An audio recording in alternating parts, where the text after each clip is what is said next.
So we are starting with the subject called as linear integrated circuit. Linear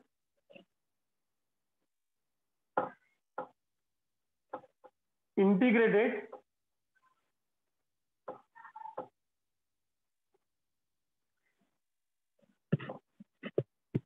circuit.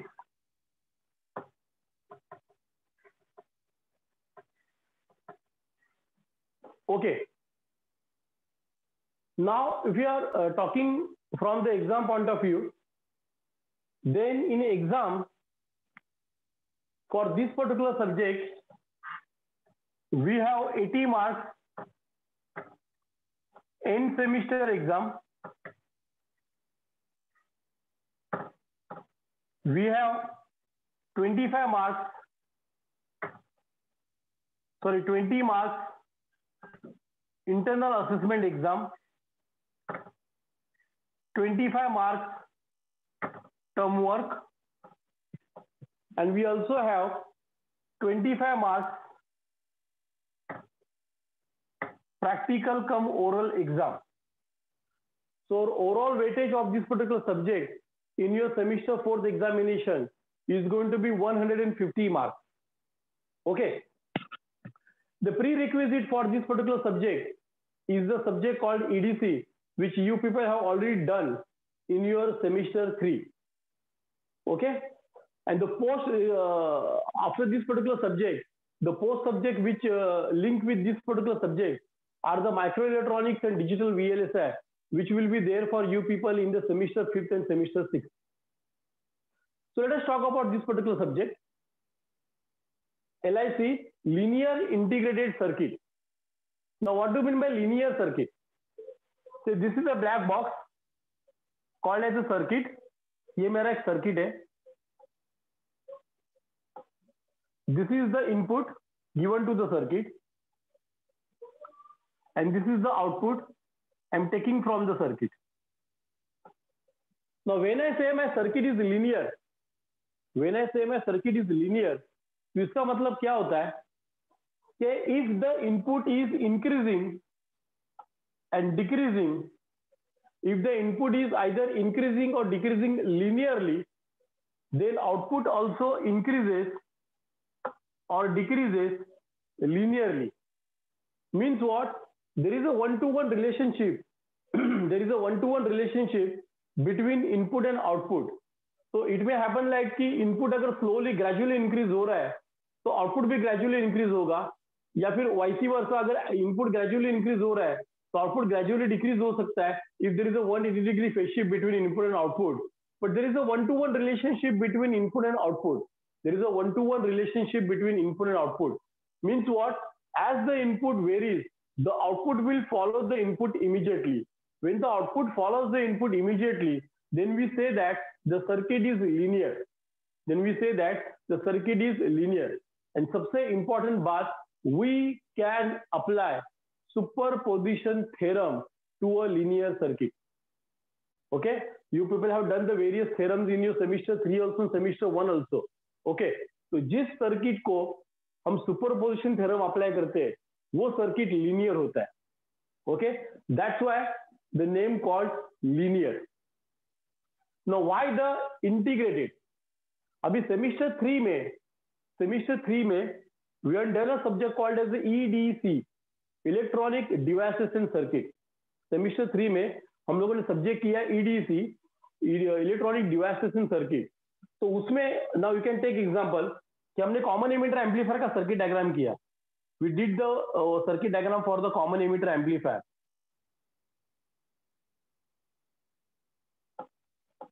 So this is the circuit diagram for the common emitter amplifier.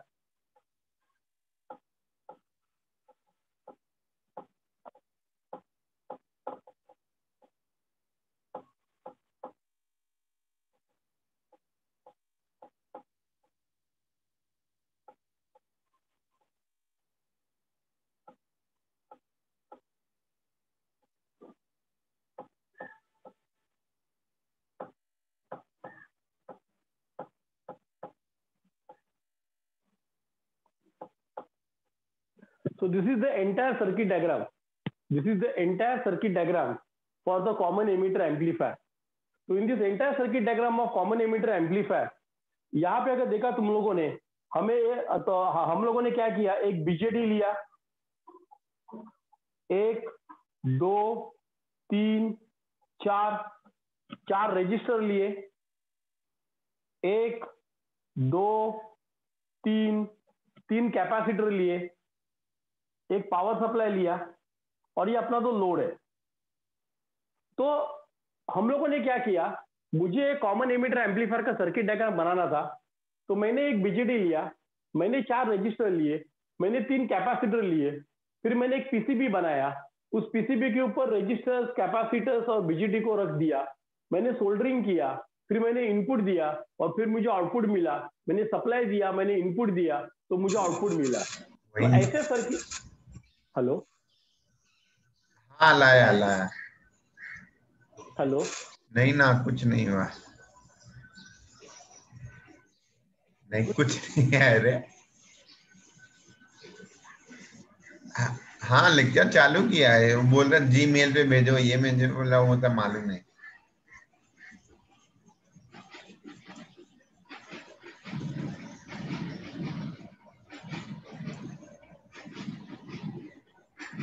तो ये जो circuit है, click कर रहा हूँ, कुछ भी नहीं हो रहा साला। हाँ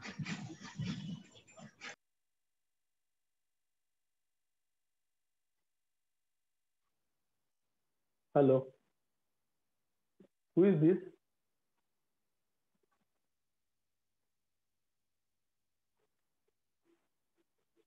हेलो उदय सर,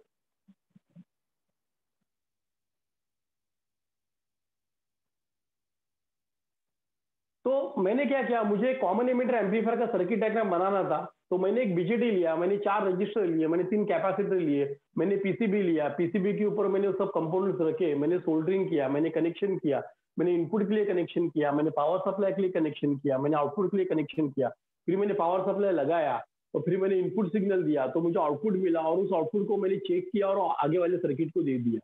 तो ये जो सर्किट है, इस सर्किट को कहते हैं डिस्क्रीट सर्किट। ये जो सर्किट है, इस सर्किट को कहते हैं डिस्क्रीट सर्किट। और आज के जमाने में हम लोगों ने डिस्क्रीट सर्किट यूज करना बंद कर दिया है। We do not use discrete circuit, क्योंकि discrete circuit they consume more space, their size is big. मतलब डिस्क्रीट सर्किट बनाने के बाद जो सर्किट बनता है वो बहुत बड़ा बनता है, और सबसे इंपॉर्टेंट बात यह है कि वो पावर ज्यादा कंज्यूम करते हैं। अगर इसका तुम्हें अगर बेस्ट एग्जांपल चाहिए तो you can take example of, अगर तुम लोगों ने लैंडलाइन टेलीफोन देखा होगा, वो जो लैंडलाइन टेलीफोन हम लोग घर में यूज करते थे पुराना वाला, उसमें वो सब डिस्क्रीट सर्किट थे, इसलिए उसका साइज इतना बड़ा था। Okay, you just compare the landline telephone with today's mobile phone. Okay, landline telephone में सिर्फ बात कर सकते थे और सुन सकते थे, और उसका साइज इतना बड़ा होता था। मोबाइल फोन में हम लोग एक छोटे कंप्यूटर की तरह यूज करते हैं, मगर उसका साइज कितना छोटा है। क्यों? क्योंकि जो पुराना लैंडलाइन टेलीफोन था उसमें हम डिस्क्रीट सर्किट यूज करते थे, और आज का जो मोबाइल फोन है उसमें हम डिस्क्रीट सर्किट नहीं यूज करते। तो हम क्या यूज करते हैं? तो हम यूज करते हैं integrated circuit. What we use is the integrated circuit. तो what do mean by integrated circuit? Integrated circuit का मतलब क्या? तो इंटीग्रेटेड सर्किट में हम लोग क्या करते हैं कि ये जो कंपोनेंट है, ये कंपोनेंट हम लोग अलग अलग से नहीं लगाते। तो हम लोग क्या करते हैं, इंटीग्रेटेड सर्किट में हम लोग एक सेमीकंडक्टर चिप लेते हैं। We take a semiconductor chip. ये सेमीकंडक्टर चिप होता है, उसके ऊपर हमारा पूरा सर्किट मशीन से फैब्रिकेट करते हैं। उसके ऊपर पूरा सर्किट हम मशीन से फैब्रिकेट करते हैं और फिर उसे आईसी में पैकेज करते हैं। और हम लोग आईसी में पैकेज करने के बाद फिर हम उसमें से पिन बाहर निकालते हैं, सप्लाई के लिए, ग्राउंड के लिए, इनपुट के लिए, आउटपुट के लिए। तो उसकी जो साइज होती है वो साइज एकदम छोटी होती है। ओके, और हमें कुछ कंपोनेंट बाहर से लगाने की जरूरत नहीं है। जो कुछ भी कंपोनेंट है वो सबके सब कंपोनेंट आईसी के अंदर है। तो आउटपुट में पिन दिए है, हमें आउटपुट में पिन दिए हैं।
Hello, am I audible? Yes sir, yes sir. या तो आज के जमाने में हम लोग क्या करते हैं, हम लोग पूरे के पूरे सर्किट को एक ही सेमीकंडक्टर चिप पे फैब्रिकेट करके सिर्फ पिन बाहर लगाते हैं, बाहर निकालते हैं और सप्लाई देते हैं, इनपुट देते हैं और आउटपुट चेक करते हैं। ऐसे सर्किट को कहते हैं integrated circuit. We call such circuit as a integrated circuit. तो ये जो पर्टिकुलर सब्जेक्ट है, इस सब्जेक्ट में हम लोग सिर्फ और सिर्फ इंटीग्रेटेड सर्किट के बारे में बात करने वाले हैं। We are not going to talk anything about the discrete circuit. जो भी है, हम इंटीग्रेटेड सर्किट के बारे में बात करने वाले हैं। इसलिए सब्जेक्ट का नाम है लीनियर इंटीग्रेटेड सर्किट। इसलिए सब्जेक्ट का नाम है LIC, लीनियर इंटीग्रेटेड सर्किट। मतलब इस सब्जेक्ट में हम सीखेंगे और we will be studying all the linear IC based circuit. तो इसमें हम स्टडी करने वाले हैं op amp, timer IC, op amp के अलग अलग application, regulator IC, PLL IC and VCO IC, voltage control oscillator IC। Okay, तो अगर तुम लोग सब्जेक्ट के बारे में बात कर रहे हो तो सब्जेक्ट में कुल मिला के 6 चैप्टर्स है। अगर मैंने ऐसे भी कहा कि एक चैप्टर में अगर कम से कम 15 सर्किट है तो 6 चैप्टर में मिला के 90 सर्किट मिनिमम होंगे। तो ये जो पर्टिकुलर सब्जेक्ट है, इसमें बहुत सारे सर्किट्स है, उन सर्किट का वर्किंग है, उन सर्किट का एनालिसिस है और उन सर्किट का डिजाइनिंग है। ओके, मतलब op amp as an inverting amplifier. तो पहले हमें सर्किट डायग्राम लर्न करना पड़ेगा, फिर उसका वर्किंग स्टडी करना पड़ेगा, फिर उसका गेन का डेरिवेशन करना पड़ेगा और फिर हम उसके डिजाइनिंग के प्रॉब्लम करेंगे। तो हर सर्किट में पहला तो हमें सर्किट डायग्राम होगा, फिर सर्किट का डेरिवेशन वर्किंग होगा, वर्किंग के बाद उसका डेरिवेशन होगा एंड डेरिवेशन के बाद कुछ सर्किट के लिए मतलब 50% सर्किट में डिजाइनिंग है और बाकी 50% सर्किट में डिजाइनिंग नहीं है। तो this particular subject is completely conceptual, analytical and designing based. And if you are talking about university exam point of view, तो university exam point of view 50% paper या more than 50% paper, rather you can say 60% paper is analytical and designing based and only 40% paper will be the theory based.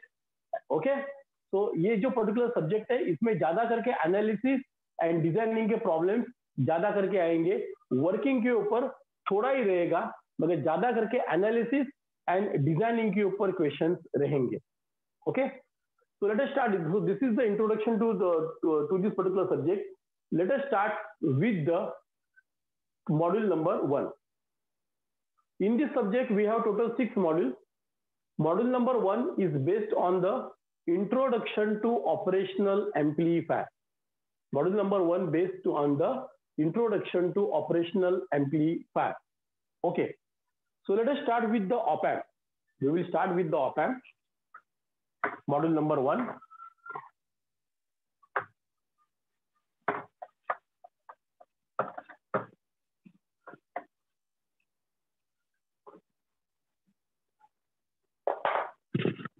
Students, why op amp is so important? Why we use op amp everywhere? You take any electronic gadget. In every electronic gadget, in every telecommunication circuit, we need an amplifier. In every power electronic circuit, we need an amplifier. In every instrumentation system, we need an amplifier.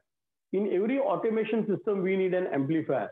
And when we need an amplifier, we always use only and only op amp, operational amplifier. We don't think of any other amplifier. हम लोग बाकी कोई भी amplifier के बारे में बात नहीं करते हैं.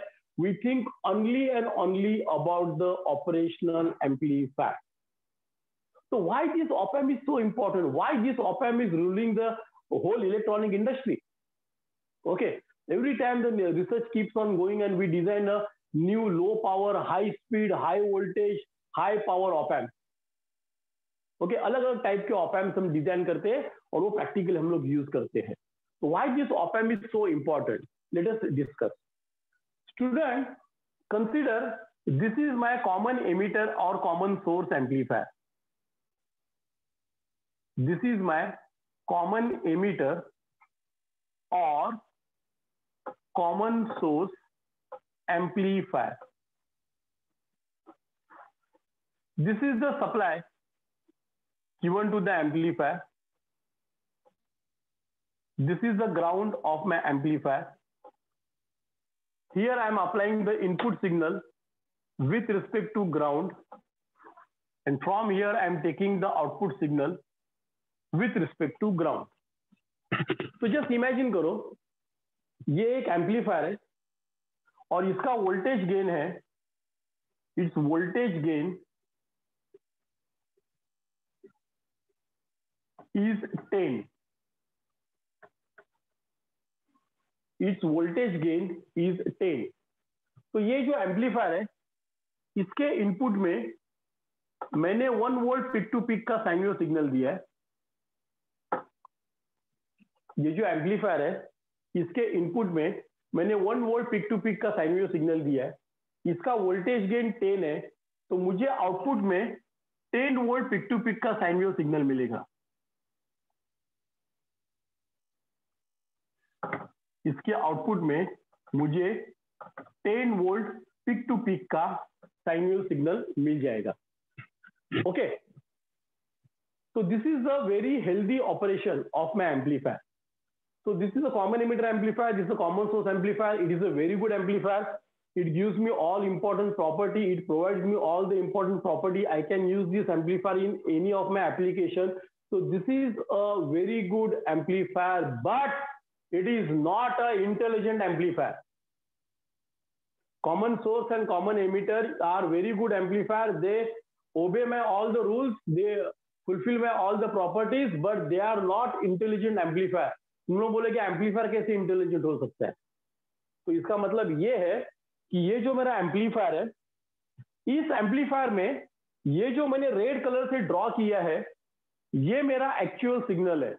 और एम्पलीफायर का काम है एक्चुअल सिग्नल को एम्पलीफाई करना. मगर हमारे सिस्टम में एक्चुअल सिग्नल के साथ साथ ढेर सारा नॉइज सिग्नल भी आता है. अगर हमने हमारे घर का एयर कंडीशनर चालू किया, तो एयर कंडीशनर के अंदर कंप्रेसर होता है. कंप्रेसर में सिंगल फेस इंडक्शन मोटर होता है. जब वो मोटर रन होती है तो उसमें से नॉइज आता है. हमारी मम्मी जब घर में मिक्सर पे अगर कुछ काम कर रही है, तो मिक्सर के मोटर में से नॉइज आता है. अगर मैं रोड पे मेरी बाइक खड़ी है और अगर मैंने बाइक को स्टार्ट किया, कि बाइक के इंजन में से 40 मेगाहर्ट्ज का नॉइज आता है. ओके, जितने भी हमारे व्हीकल्स है, व्हीकल के इंजन में से नॉइज सिग्नल आता है. तो कहने का मतलब क्या है कि एक नॉइज एक ऐसा अनवांटेड सिग्नल है जो हमारे सर्किट के अंदर घुस जाता है. ओके, तो जस्ट इमेजिन करो, ये एक्चुअल सिग्नल है और इसके साथ साथ ये नॉइज सिग्नल आ गया. ये जो मैंने ब्लैक कलर से ड्रॉ किया है, ये नॉइज सिग्नल है जो अलग एम्पलीट्यूड और अलग फ्रीक्वेंसी का है. तो होगा क्या, ये कॉमन एमिटर और common source amplifier actual signal के साथ साथ नॉइज सिग्नल को भी एम्पलीफाई करेगा. तो आउटपुट में एम्पलीफाइड सिग्नल के साथ साथ नॉइज सिग्नल भी आ जाएगा. और एक्चुअल सिग्नल के साथ साथ अगर नॉइज सिग्नल आ गया, तो this noise signal is going to create lots of problem at the output to my further system, to my further circuitry. और इसका जब प्रॉब्लम क्रिएट कर जाएगा कि सिग्नल को रिकवर करना मुश्किल हो जाएगा. खास करके अगर हम टेलीकम्युनिकेशन इंजीनियरिंग की बात कर रहे हैं, तो टेलीकम्युनिकेशन इंजीनियरिंग में अगर एक्चुअल सिग्नल के साथ साथ अगर नॉइज सिग्नल ऐड हो गया, तो नॉइज सिग्नल की स्ट्रेंथ अगर बढ़ गई, तो वो नॉइज सिग्नल एक्चुअल सिग्नल को सप्रेस कर देता है, जिससे एक्चुअल सिग्नल कवर करना, एक्चुअल सिग्नल कैच करना मुश्किल हो जाता है. और अगर हम एक्चुअल सिग्नल कैच नहीं कर पाएंगे, तो फिर हमारा आउटपुट नहीं आएगा, टीवी पे इमेज नहीं दिखाई देगा, लाउड स्पीकर में साउंड दिखाई नहीं देगा, सैटेलाइट सिग्नल रिसीव नहीं करेगा, टीवी रिसीवर सिग्नल रिसीव नहीं करेगा, मोबाइल का हैंडसेट सिग्नल रिसीव नहीं करेगा. मतलब ये नॉइज हमारे एक्चुअल सिग्नल को क्वालिटी को बहुत ही डिटोरेट कर देगा, जिससे हमारे इलेक्ट्रॉनिक गैजेट्स को, हमारे टेलीकम्युनिकेशन इक्विपमेंट्स को प्रॉब्लम हो जाएगा. और ये नॉइज सिग्नल मतलब एक प्रकार का बिन बुलाया मेहमान है। ये नॉइज सिग्नल कहीं से भी किधर से भी आके एक्चुअल सिग्नल में मिक्स हो जाता है और हमारे सर्किट में एक बार नॉइज सिग्नल घुस गया तो उसको निकालना मुश्किल है। एक बार वो नॉइज सिग्नल हमारे सर्किट में घुस गया तो उसको निकालना मुश्किल है, क्योंकि नॉइज सिग्नल एक बार एक्चुअल सिग्नल में मिक्स हो गया तो नॉइज सिग्नल हर एक फ्रीक्वेंसी का होता है, लो फ्रीक्वेंसी से लेके हाई फ्रीक्वेंसी के बीच में होता है। तो हर फ्रीक्वेंसी का नॉइज अगर मिक्सअप हो गया तो कौन से फ्रीक्वेंसी को नॉइज को तुम लोग निकालोगे, और जब नॉइज को निकालने को जाओगे तो फिर तुम्हारा एक्चुअल सिग्नल भी सप्रेस हो जाएगा। तो this is the problem with the noise signal. So why I am saying that the common emitter and common source, these are good amplifiers, but they are not intelligent amplifiers.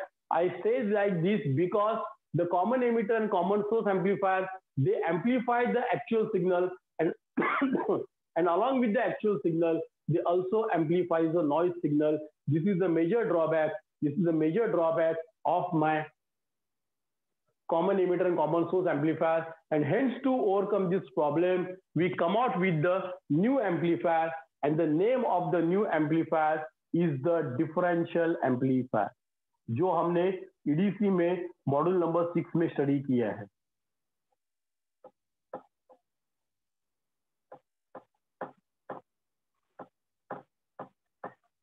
Okay, now unlike common emitter and common source amplifier, common emitter and common source amplifier में एक ही input होता है। Differential amplifier circuit is so made that कि it has two input terminal, and depending upon your requirement it can have two output terminal और it can have single output terminal, जो हमने EDC में module number 6 में already detail में study किया है। तो say this is the black box called as a differential amplifier.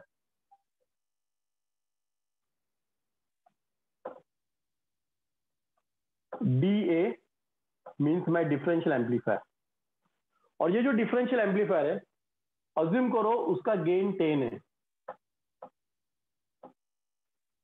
ये जो डिफरेंशियल एम्पलीफायर है अज्यूम करो उसका गेन 10 है, जैसे इस एम्पलीफायर का है। ये मेरा VCC है, ये मेरा ग्राउंड है, और ये जो डिफरेंशियल एम्पलीफायर है इसको दो इनपुट्स है, एक V1 और दूसरा V2, और ये मेरा आउटपुट है।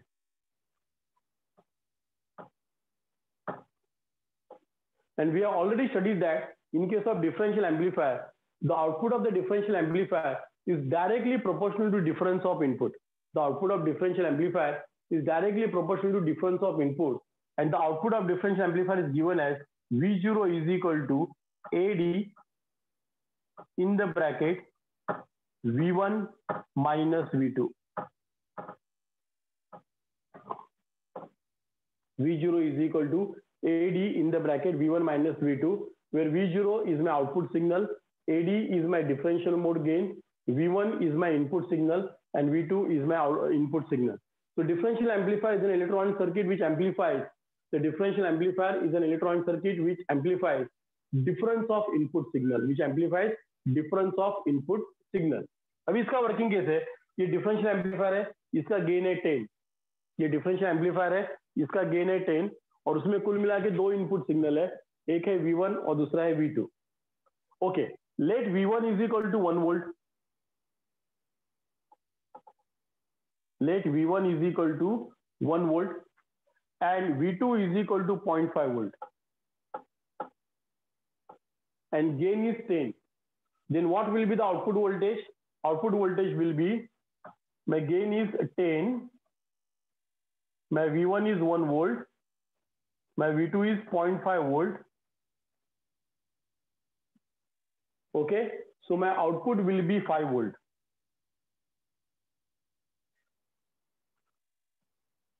My output will be 5 volts. Okay, तो इसका मतलब क्या हुआ कि V1 1 वोल्ट है, V2 0.5 वोल्ट है, गेन 10 तो आउटपुट 5 वोल्ट हुआ। तो this is a healthy operation when noise is not there. अभी इमेजिन करो नॉइज आ गया, अभी इमेजिन करो नॉइज आ गया। तो noise is a common signal, मतलब जब नॉइज सिग्नल हवा में से आएगा तो वो दोनों इनपुट के पास जाएगा, वो किसी एक इनपुट के पास नहीं जाएगा, वो जाएगा तो दोनों इनपुट के पास जाएगा। तो जस्ट इमेजिन करो कहीं से तो 1 वोल्ट का नॉइज सिग्नल आ गया, कहीं से तो 1 वोल्ट का नॉइज सिग्नल आ गया, ये मेरे 1 वोल्ट का नॉइज सिग्नल है, ये 1 वोल्ट का नॉइज सिग्नल इधर भी गया और ये 1 वोल्ट का नॉइज सिग्नल इधर भी गया, और इमेजिन करो ये नॉइज सिग्नल एक्चुअल सिग्नल के साथ ऐड हो रहा है, ये नॉइज सिग्नल एक्चुअल सिग्नल के साथ ऐड हो रहा है, तो क्या होगा, तो ये 1 वोल्ट का noise and actual signal 1 volt, तो इसकी वैल्यू बन जाएगी 2 वोल्ट। ओके, ये 0.5 का एक्चुअल सिग्नल और नॉइज आया 1 वोल्ट, तो इसकी अभी नई वैल्यू बन जाएगी 1.5 वोल्ट। तो जो V1 पहले 1 वोल्ट था वो नॉइज आने के बाद 2 वोल्ट बन गया, जो V2 0.5 वोल्ट था वो नॉइज आने के बाद 1.5 वोल्ट हो गया। Now put this value here, अब ये 1 वोल्ट का 2 वोल्ट हो गया, ये 1 वोल्ट का 2 वोल्ट हो गया, और ये 0.5 का 1.5 वोल्ट हो गया। What is the output? Again 5 volt. What is the output? Again 5 volt.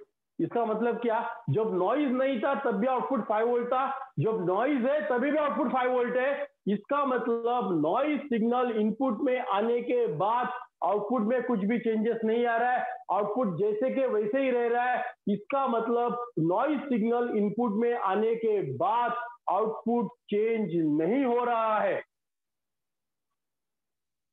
Output change नहीं हो रहा है। क्यों? क्योंकि डिफरेंशियल एम्पलीफायर नॉइज को कैंसल कर रहा है। इसीलिए मैं डिफरेंशियल एम्पलीफायर को इंटेलिजेंट एम्पलीफायर कहता हूं। That's why I call my differential amplifier as a intelligent amplifier. Okay, तो यहां पे अगर देखा तुम लोगों ने, एक्चुअल सिग्नल निकाल दो। ओके, सिर्फ नॉइज सिग्नल आ गया, तो अगर नॉइज सिग्नल आ गया तो V1 का वैल्यू कितना होगा? 1 वोल्ट। V2 का वैल्यू कितना होगा? 1 वोल्ट। आउटपुट में इक्वेशन क्या है? V0 is equal to AD in the bracket V1 minus V2। अभी V1 भी 1 वोल्ट है, V2 भी 1 वोल्ट है, तो 1 माइनस 1 कितना हो जाएगा? 0। तो आउटपुट कितना आएगा? 0। इसका मतलब डिफरेंशियल एम्पलीफायर के इनपुट में अगर नॉइज सिग्नल आया तो output is 0। Conclusion, differential amplifier cancels the noise. Conclusion, differential amplifier cancels the noise. इसीलिए differential amplifier is very popular. And why I am explaining you about the differential amplifier? Because op-amp is made up of differential amplifier. Op-amp is made up of differential amplifier. Actually speaking, op-amp is a diff-amp. Only thing is that कि op-amp is integrated form of differential amplifier। तो differential amplifier को जब IC के अंदर fabricate करते हैं तो जो नया प्रोडक्ट बनता है उसे हम कहते हैं ऑपरेशनल एम्पलीफायर, उसे हम कहते हैं ऑपरेशनल एम्पलीफायर। तो student please make a note कि op-amp is basically a differential amplifier, and why we use differential amplifier in op-amp? Because it cancels the noise signal present at its inputs. It cancels the noise signal present at its inputs. And working of differential amplifier, DC analysis of differential amplifier, DC transfer character of differential amplifier, AC analysis of differential amplifier, all these things, and the types of the differential amplifier, all these things we have already done in semester 3 in the subject called EDC, in EDC model number 6. Okay? तो I just give you the briefing कि differential amplifier हम क्यों use करते हैं। Okay, I hope everybody is understood. मेरे पास laptop में चालू नहीं है, तो किसी को डाउट है तो मुझे समझ में नहीं आ रहा है। ओके, तो किसी को अगर कुछ डाउट है तो अपना माइक अनम्यूट करके मुझे डाउट पूछ सकते हो। अगर तुम लोग हैंड रेज करोगे तो मुझे यहाँ पे दिखाई देने वाला नहीं है, क्योंकि मेरे लैपटॉप पे चालू नहीं है, सिर्फ मेरे मोबाइल पे चालू है। तो एक ही डिवाइस से मैं कम्युनिकेशन कर रहा हूँ, दूसरे डिवाइस से कम्युनिकेशन नहीं है। इसलिए अगर तुम लोग को डाउट है और हैंड रेज किया तो मुझे समझ में नहीं आएगा। अगर तुमको डाउट है तो please unmute your mic and ask me the doubt. Sir, आपने ऊपर वाले में क्या समझाया था? किसमें बेटा? सर, डिफरेंशियल एम्पलीफायर के ऊपर वाला। हाँ, ये दैट वन। हाँ, वो जो मैंने डिफरेंशियल एम्पलीफायर के ऊपर जो मैंने ड्रॉ किया है उसे कॉमन एमिटर और कॉमन सोर्स एम्पलीफायर कहते हैं। तो common emitter and common source amplifier are very good amplifier. Okay, but their main drawback is that कि वो एक्चुअल सिग्नल के साथ साथ नॉइज सिग्नल को भी एम्पलीफाई करते हैं। ये उनका बड़ा ड्रॉबैक है, इसलिए प्रैक्टिकली उन्हें हम प्रीफर नहीं करते हैं। ऑन द कॉन्ट्राडिक्टरी, अगर मैं डिफरेंशियल एम्पलीफायर यूज किया तो वो एक्चुअल सिग्नल के साथ एक्चुअल सिग्नल को एम्पलीफाई करता है, और जो भी नॉइज सिग्नल उसके इनपुट में आता है उस नॉइज सिग्नल को वो कैंसिल करता है। तो ये खासियत है डिफरेंशियल एम्पलीफायर की कि एक्चुअल सिग्नल को एम्पलीफाई करता है और नॉइज को कैंसिल करता है। इसलिए प्रैक्टिकली हम ज्यादा करके डिफरेंशियल एम्पलीफायर ही प्रीफर करते हैं। ओके बेटा? Yes sir, thank you sir. Any doubt? Hello sir. हाँ हेलो सर, ये नॉइज को हम लोग वोल्टेज में कैसे मेजर कर रहे हैं? नॉइज को वोल्टेज में कैसे मेजर करते हैं? नॉइज इज बेटा इलेक्ट्रिकल सिग्नल, और जो इलेक्ट्रिकल सिग्नल होता है और वो साइन वेव के फॉर्म में होता है। ओके। तो जो साइन वेव सिग्नल होता है उसका जो एम्पलीट्यूड है उसको हम वोल्टेज में लेते हैं। अच्छा ठीक है sir.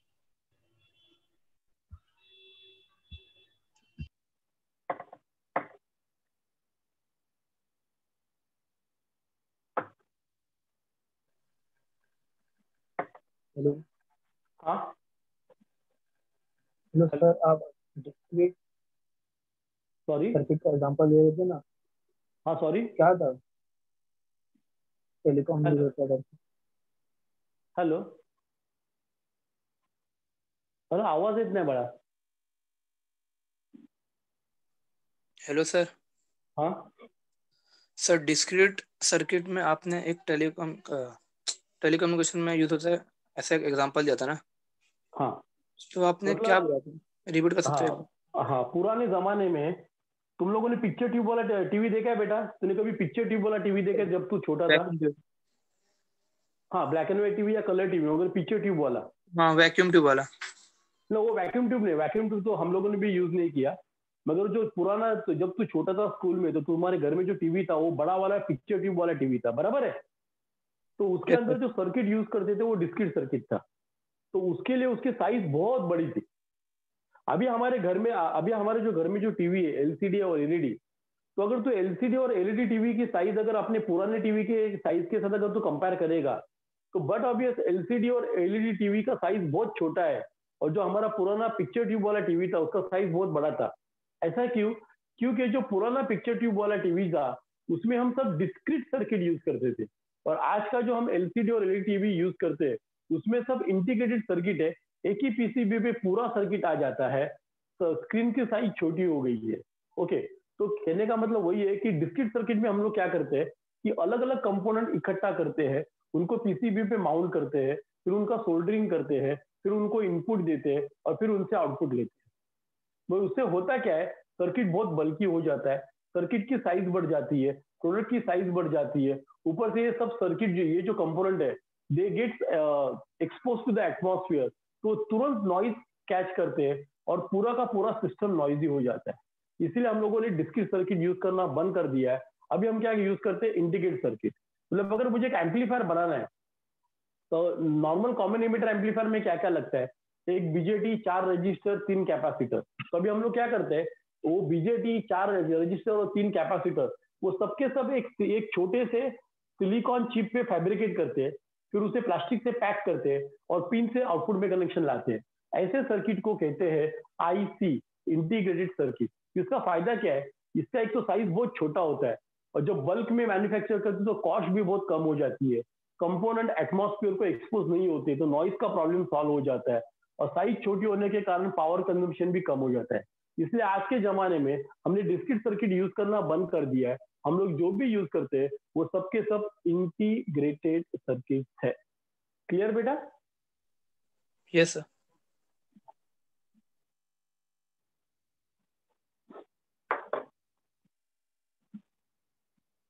So starting with the module number 1.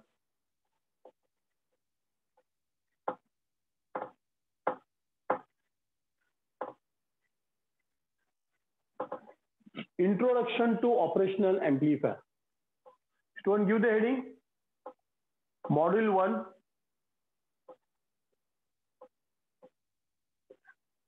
Introduction to operational amplifier.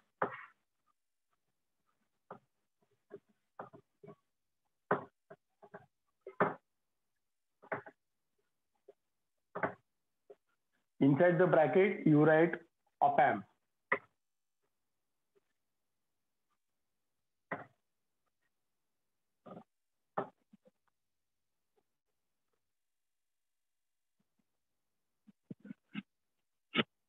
Okay, तो ये जो पर्टिकुलर सर्किट, ये जो पर्टिकुलर एम्पलीफायर है, इसे हम कहते हैं ऑपरेशनल एम्पलीफायर। एक्चुअली ये operational amplifier basically differential amplifier ही है। फिर तुम बोलोगे उसे ऑपरेशनल एम्पलीफायर क्यों कहते हैं? तो उसे ऑपरेशनल एम्पलीफायर इसलिए कहते हैं क्योंकि whatever the basic operations which are there in my electronics engineering, all the basic operation can be performed by one IC, one amplifier, and that is my op amp. मतलब हमारे electronics में जो कुछ भी basic operations है वो सबके सब बेसिक ऑपरेशन हम अकेले op amp से परफॉर्म कर सकते हैं। मतलब using op amp I can amplify AC signal as well as DC signal. तो op amp भेदभाव नहीं करता है, DC सिग्नल को भी एम्पलीफाई करता है, AC सिग्नल को भी एम्पलीफाई करता है। Okay, op amp can be used as inverting amplifier and non-inverting amplifier। तो op amp अगर AC सिग्नल को एम्पलीफाई कर रहा है तो वो विद फेज शिफ्ट भी काम करेगा, विदाउट फेज शिफ्ट भी काम करेगा। अगर मैं अरिथमेटिक ऑपरेशन परफॉर्म करना है तो using op amp I can design adder, I can design subtractor, I can design log amplifier, I can design anti-log amplifier, I can design multiplier, I can design divider, I can design integrator, I can design differentiator. So op amp can perform all the arithmetic operations. Op amp can be used as a filter. It can be used as low pass filter, high pass filter, band pass filter, band reject filter, wide band filter, narrow filter, सब filter का काम करता है। Op amp can be used as an oscillator. It can generate sine wave, it can generate square wave, it can generate triangular wave, it can generate pulse wave. It can work as a stable mode, monostable mode, bistable mode. जो भी बोलो electronics में application है, हर एक application हम op amp से perform कर सकते हैं। इसीलिए op amp को ऑपरेशनल एम्पलीफायर कहते हैं। इसीलिए op amp को ऑपरेशनल एम्पलीफायर कहते हैं। Okay, again I'm repeating, op amp is known as operational amplifier because whatever the basic operations which are then in our electronics, all the operations can be performed using op amp, hence it is known as operational amplifier. Sir op amp का कोई disadvantage नहीं है? Sorry बेटा, op amp का कोई disadvantage नहीं है? Good question. op amp के डिसएडवांटेज बेटा एप्लीकेशन के बेस होते हैं। हम लोग ने op amp का अलग अलग आईसी बनाया बेटा, 741, 710, 725, TLO 071, TLO 072। तो हर एक op amp में एक पैरामीटर अच्छा होता है तो दूसरा पैरामीटर बुरा होता है। तो 741 gives me high gain but very less speed।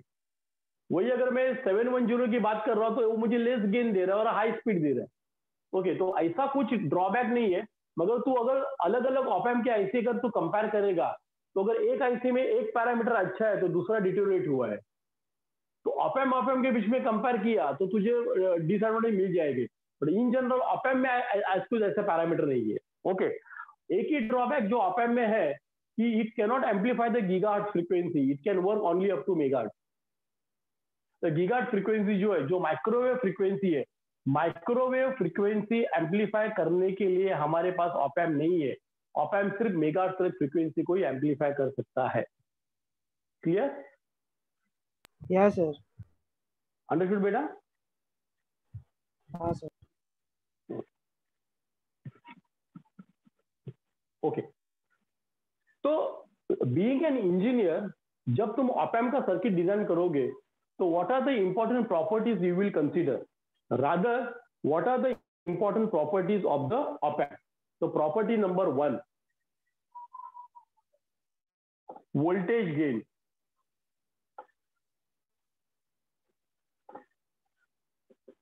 Ideally the voltage gain of op amp should be infinite. Practically the voltage gain of op amp should be as high as possible.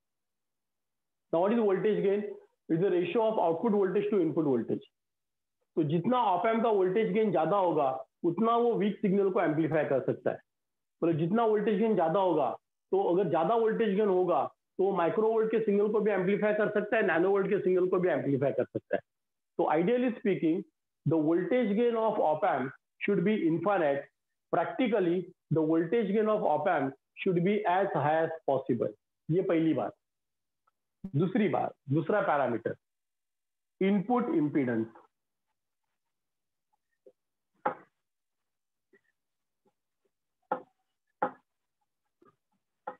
Ideally, input impedance of the op amp should be infinite. Practically, it should be as high as possible so as to avoid the loading effect.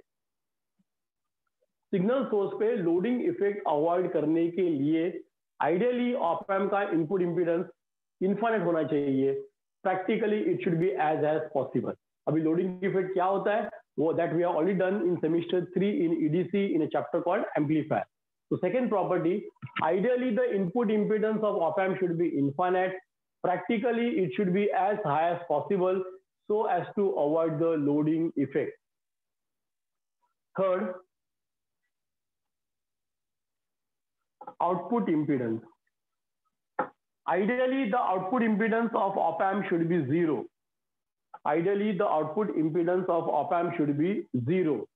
Practically, it should be as low as possible so that op amp can deliver maximum power to the load. Ideally, the output impedance of op amp should be zero.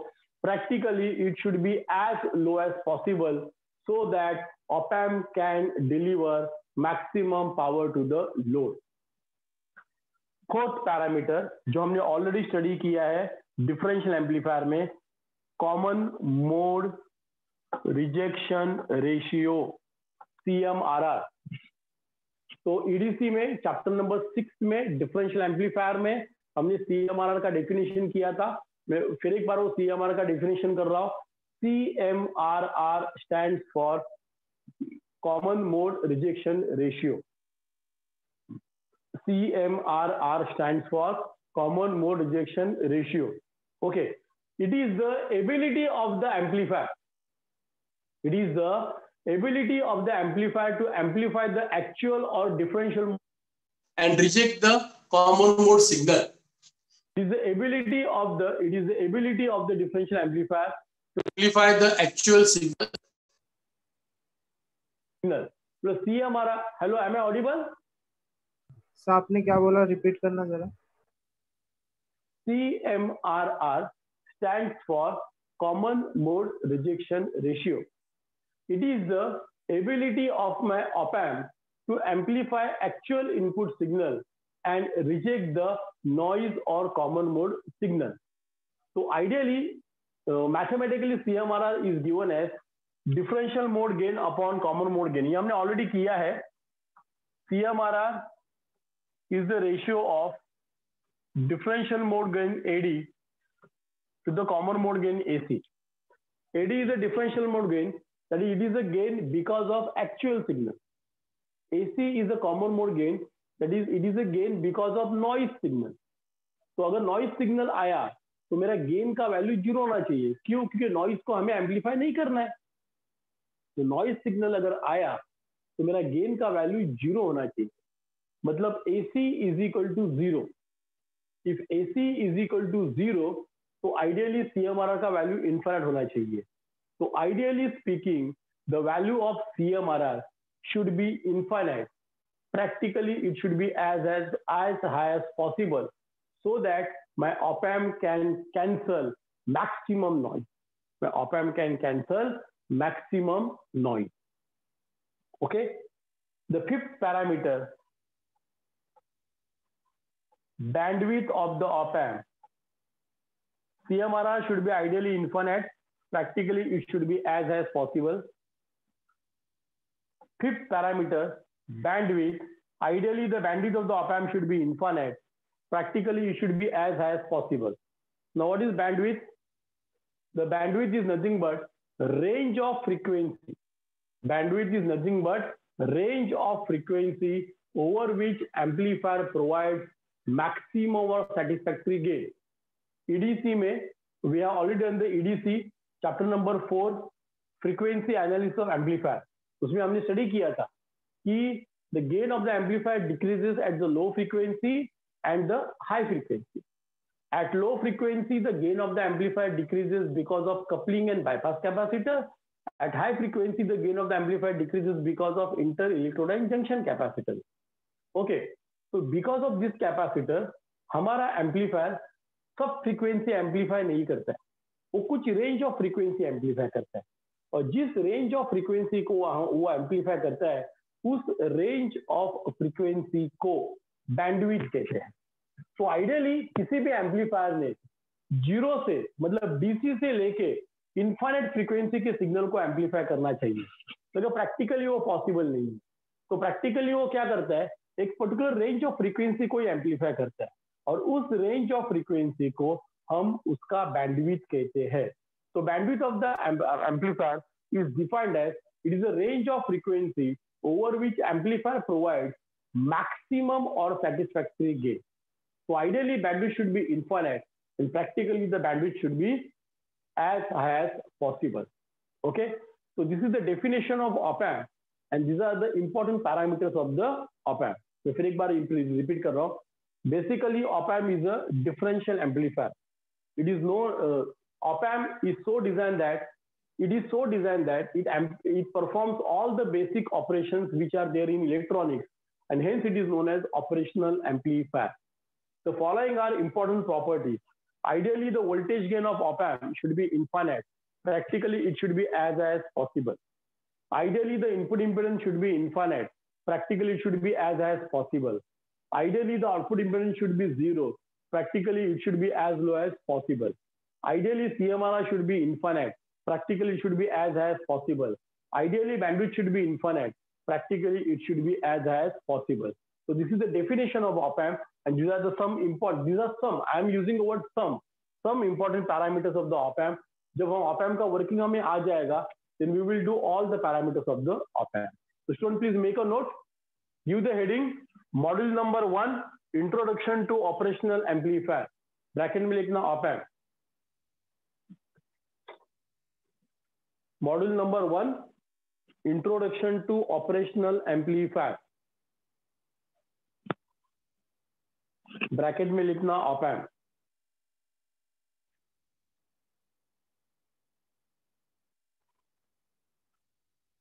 Write down. Operational amplifier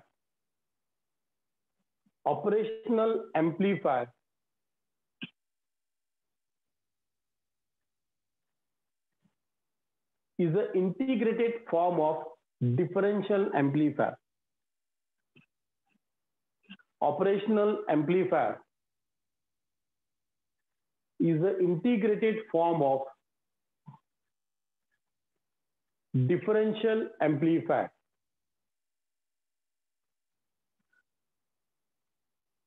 Full stop. It is so designed that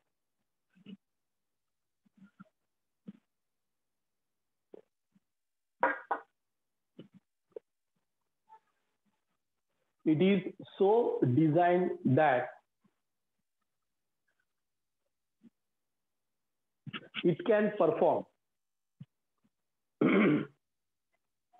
It is so designed that it can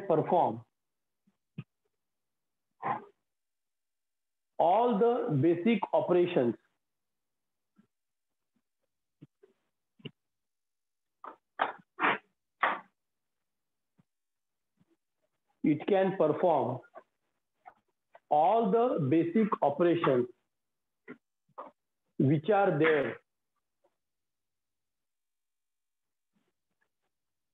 in electronics. It is so designed that it can perform all the basic operations which are there in the electronics.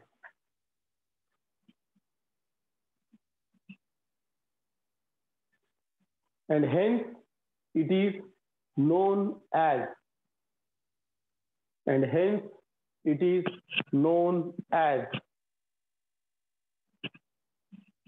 operational amplifier. And hence it is known as operational amplifier.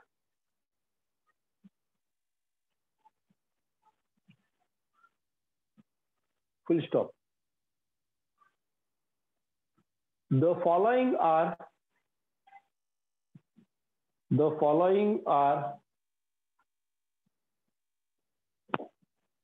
important properties. The following are important properties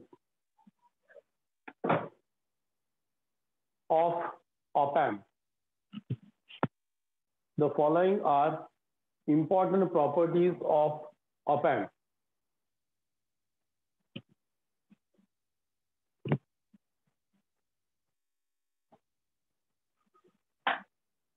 First, next line first. Ideally, the voltage gain of op-amp. Ideally, the voltage gain of op-amp should be infinite. Ideally, the voltage gain of op-amp should be infinite. Practically,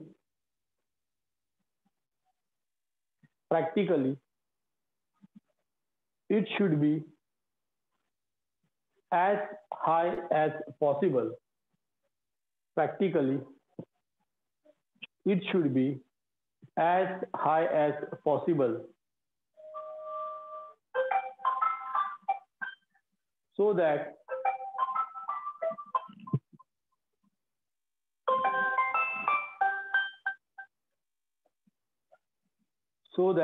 op-amp can amplify, so that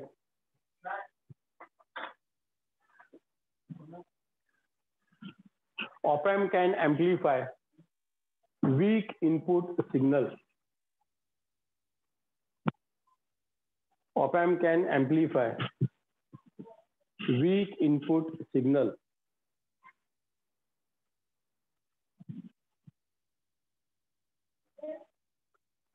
Second, ideally the input impedance of op-amp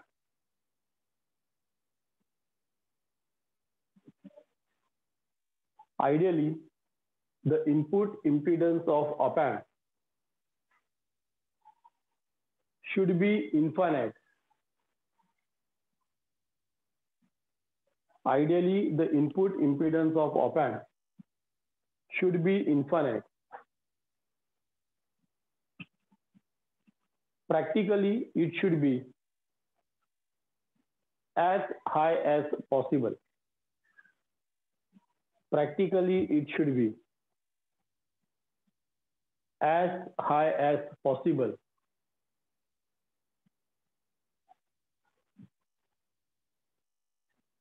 So as to avoid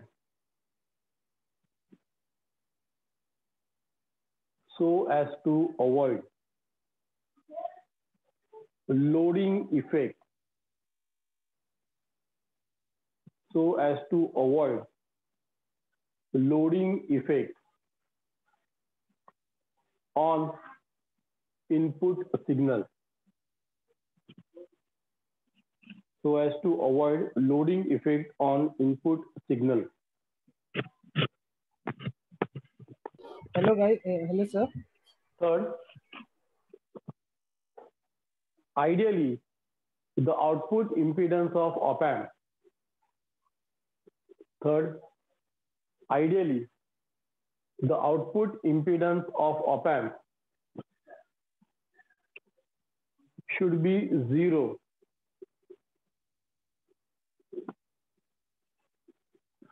Ideally, the output impedance of op-amp should be 0. Practically, it should be as low as possible.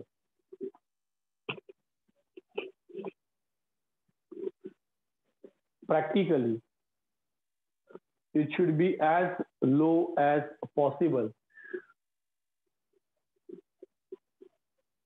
so that op-amp can deliver,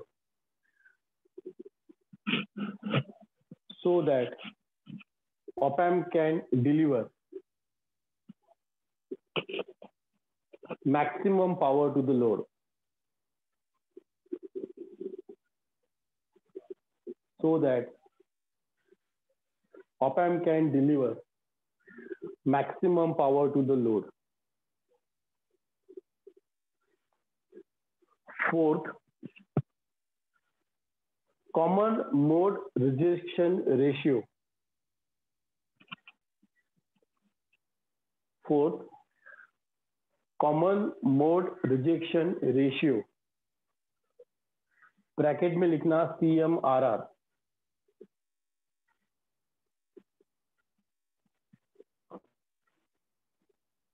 CMRR, ideally it should be infinite. Ideally it should be infinite. Ideally it should be infinite. Practically it should be as high as possible. Practically it should be as high as possible.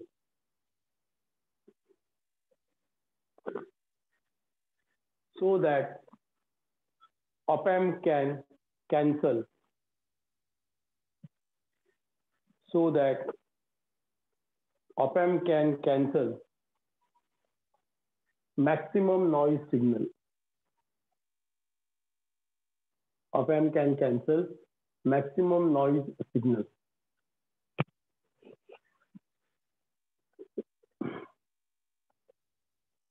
Last property, property number 5. Ideally, the bandwidth of op-amp, ideally, the bandwidth of op-amp should be infinite. Ideally, the bandwidth of op-amp should be infinite. Practically, it should be as high as possible. Practically, it should be as high as possible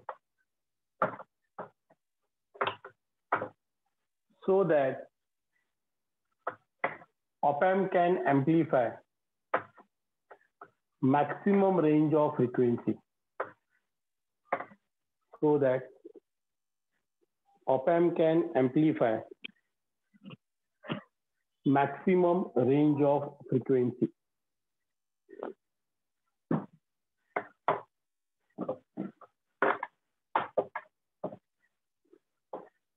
Okay, I hope you understood, students. यहाँ तक any doubt? Sir last statement क्या था आपका bandwidth का? So that ideally bandwidth of the op-amp should be infinite.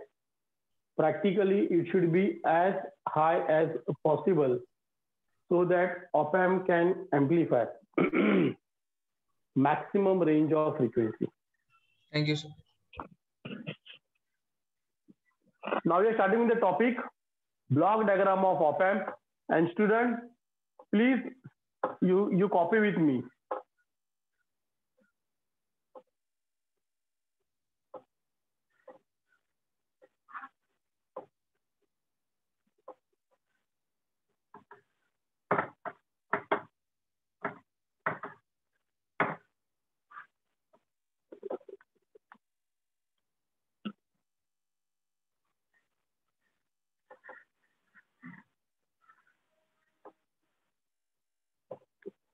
Students, you have to copy with me.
Student, copy this.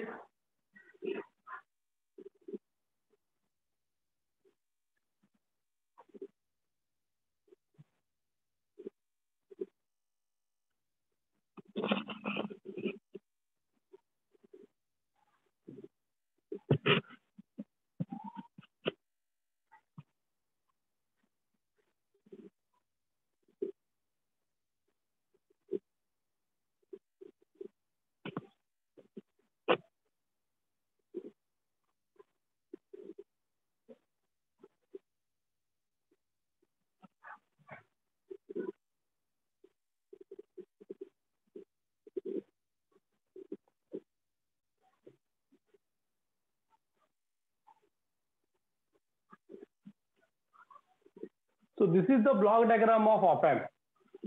Sir, wait, sir, wait. Sorry. Sir, wait a minute. Okay.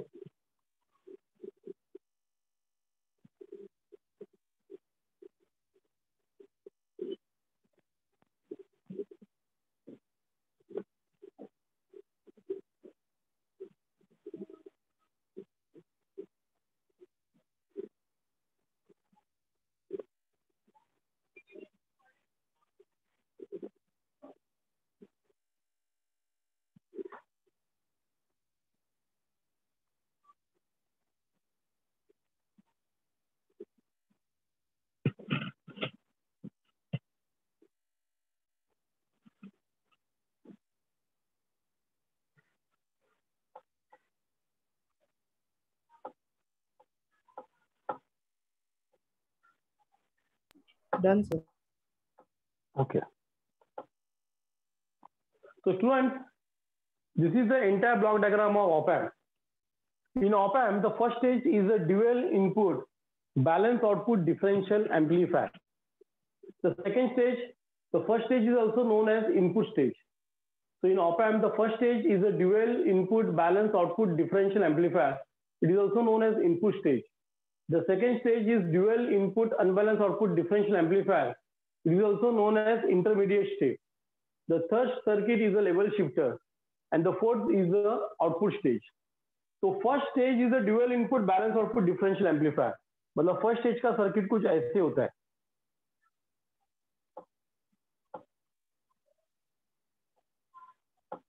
ये constant current source biasing है.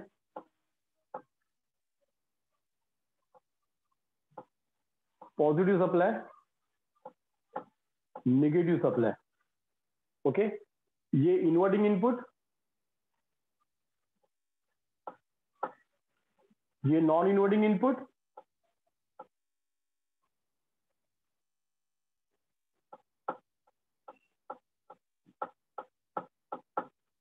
ये drain के resistance.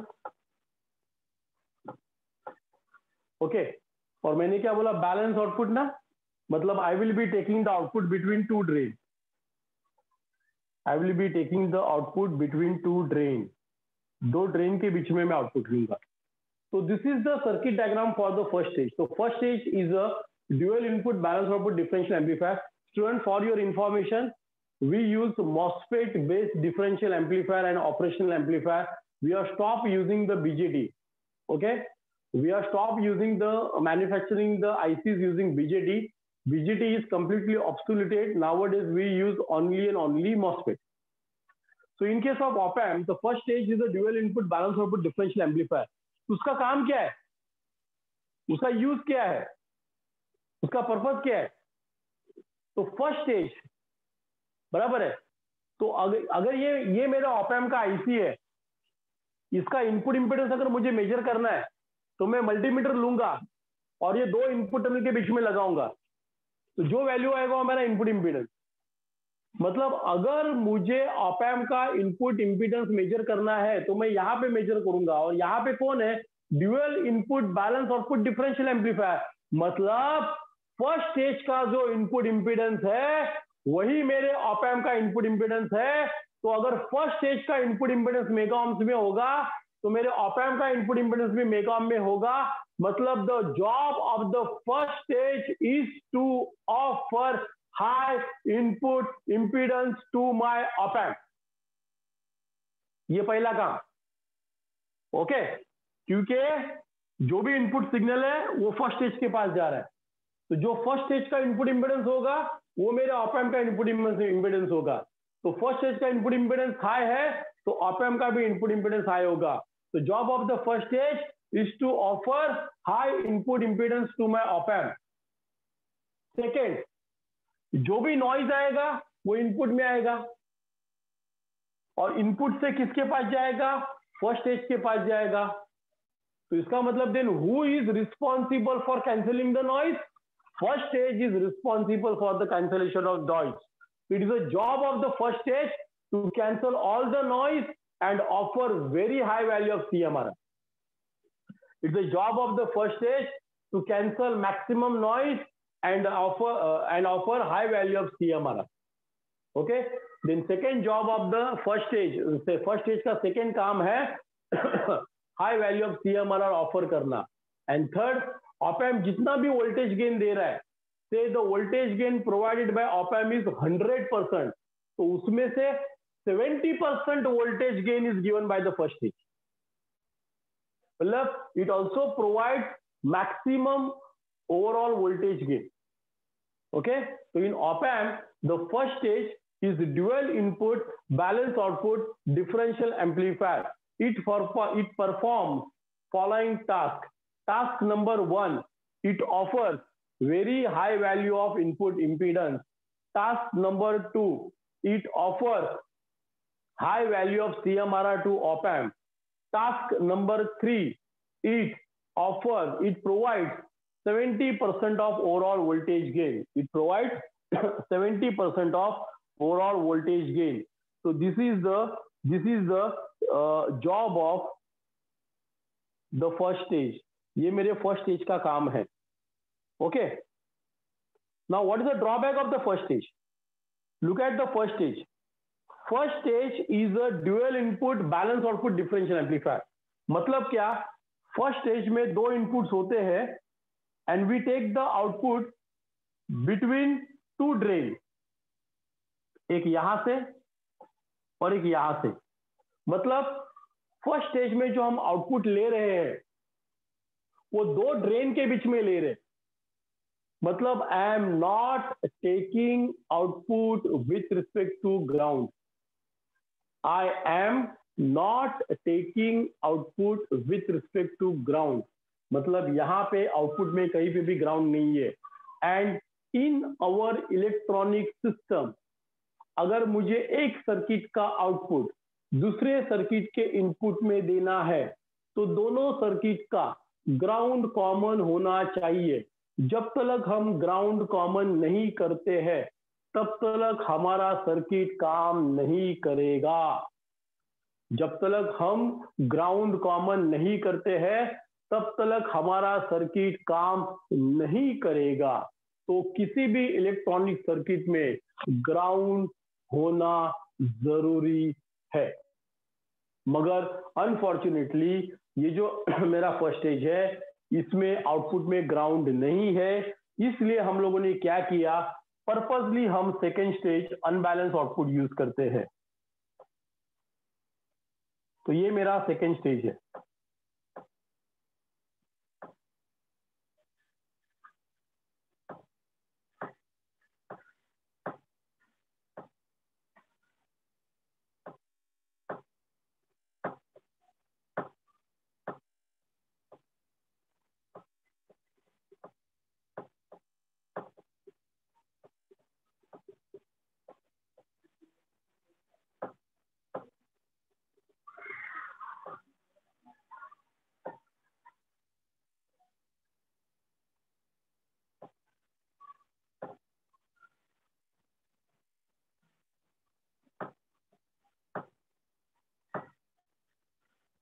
Okay, ये मेरा second stage है।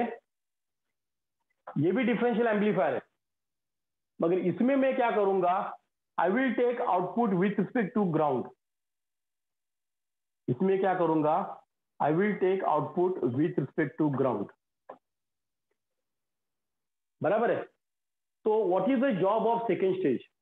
Second stage is a dual input unbalance output differential amplifier, और उसका काम क्या है, जो रिमेनिंग 30% वोल्टेज गेन है वो प्रोवाइड करने का। फर्स्ट स्टेज कितना गेन दे रहा है? 70%, बचा कितना? 30%, तो वो कौन देगा? सेकेंड स्टेज देगा, बराबर है। मगर फर्स्ट स्टेज के आउटपुट में ग्राउंड नहीं है, तो मैंने क्या किया, सेकेंड स्टेज मैंने अनबैलेंस यूज किया। और हमने ईडीसी में डिफाइम में पढ़ा है कि in case of unbalance output we take the output with respect to ground. तो ये जो सेकेंड स्टेज है, it is giving me output with respect to ground. अगर ये मुझे output with respect to ground दे रही है, मतलब ये जो आउटपुट है वो मैं किसी भी सर्किट को लगा सकता हूं। तो सेकेंड स्टेज का मेन काम है to provide output with respect to ground. मगर इसमें भी एक प्रॉब्लम आ जाता है।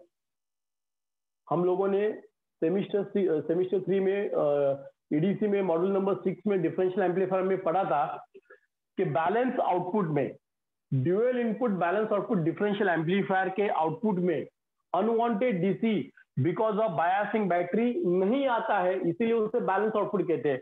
मगर ये जो अनबैलेंस आउटपुट डिफरेंशियल एम्पलीफायर है, इसमें क्या होगा, आउटपुट में ये जो अपना पावर सप्लाई है, यहाँ का डीसी यहाँ पे आ जाएगा। मतलब अगर मैंने इनपुट में एसी सिग्नल दिया, अगर मैंने इनपुट में एसी सिग्नल दिया, तो फर्स्ट स्टेज में एम्पलीफाइड एसी आएगा मगर डीसी नहीं आएगा बिकॉज ऑफ बायसिंग बैटरी।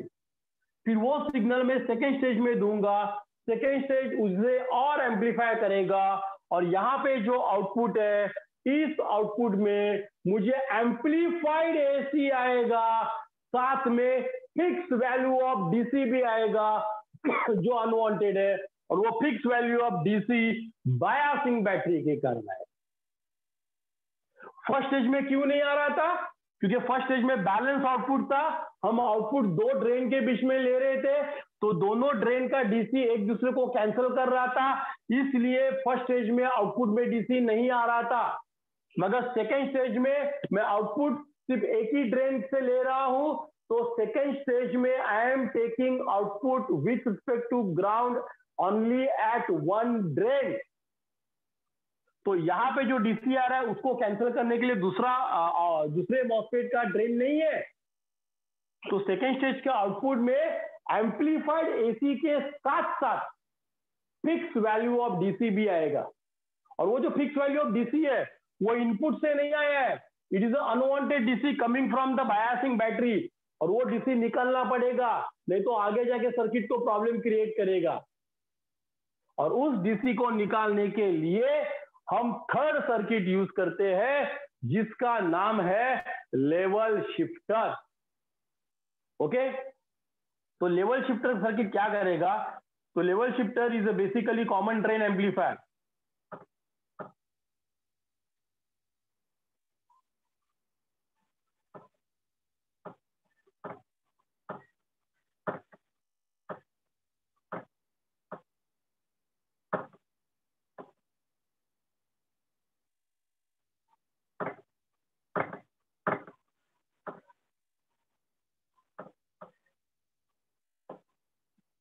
तो ये जो थर्ड सर्किट है ये लेवल शिफ्टर है, and this level shifter circuit is so design that के सेकेंड स्टेज के आउटपुट में बायसिंग बैटरी के कारण जो डीसी आता है उस डीसी को शिफ्ट करता है, जीरो की तरफ शिफ्ट करता है, शिफ्ट, इसीलिए उसे लेवल शिफ्टर कहते हैं। तो इसका एक तुम्हें एग्जांपल देता हूं। देखो स्टूडेंट्स, यहां पे मैंने यहां पे 1 वोल्ट एसी दिया और यहां पे मैंने 0.5 वोल्ट एसी दिया। इमेजिन करो, तो फर्स्ट स्टेज के आउटपुट में मुझे सिर्फ एसी सिग्नल आया, एम्पलीफाइड एसी सिग्नल से 5 वोल्ट का, से 8 वोल्ट का, ये 8 वोल्ट का एसी सिग्नल आया फर्स्ट स्टेज के आउटपुट में, मगर फर्स्ट स्टेज के आउटपुट में डीसी नहीं आया। देखो सेंटर लाइन 0 पे है, सेंटर लाइन 0 पे है, मतलब इसमें सिर्फ एसी है, इसमें कहीं पे भी डीसी नहीं है। अभी ये सिग्नल सेकेंड स्टेज के पास गया, तो ये 8 वोल्ट का सिग्नल है, सेकेंड स्टेज ने और एम्पलीफाई किया, तो सेकेंड स्टेज के आउटपुट में मुझे सिग्नल ऐसा आया।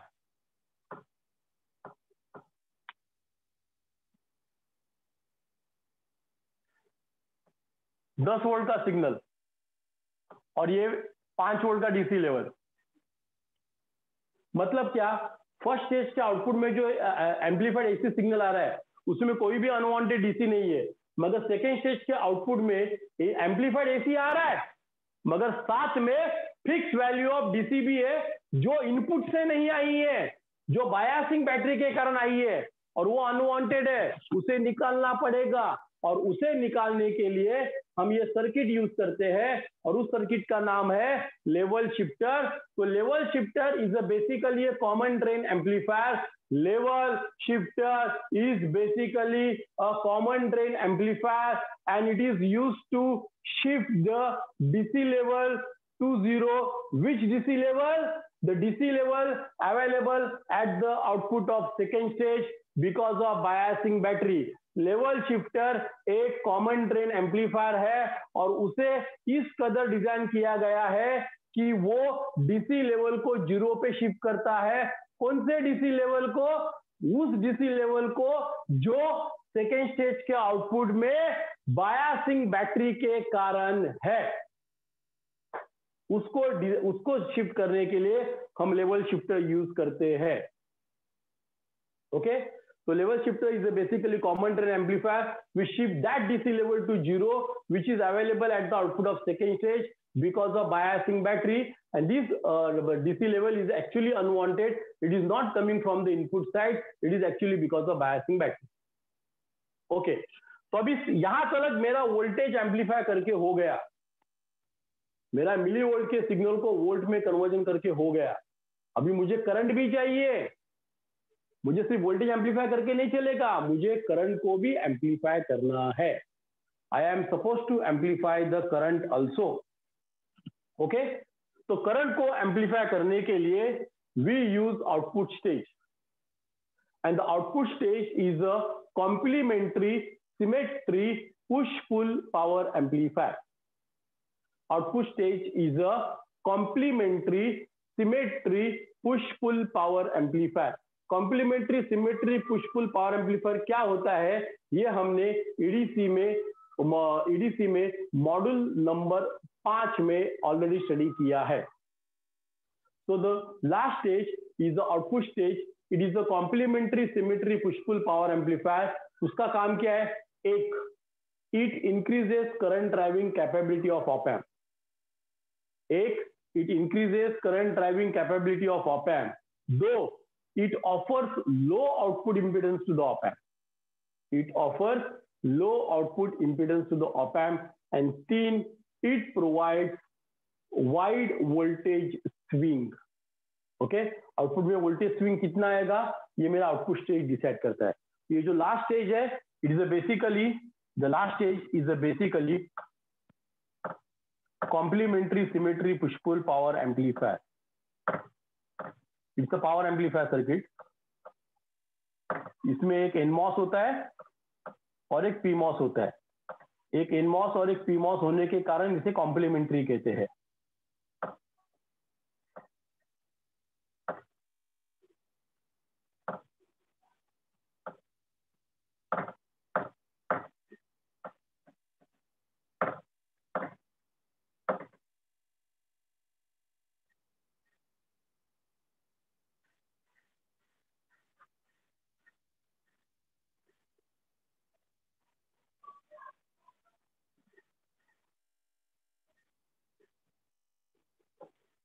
Okay, so this can be the entire, not exact circuit diagram. We can see the schematic circuit diagram of my op amp.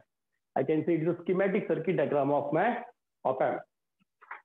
Okay, so again I'm repeating. The figure shows block diagram of operational amplifier. It consists of 4 stages.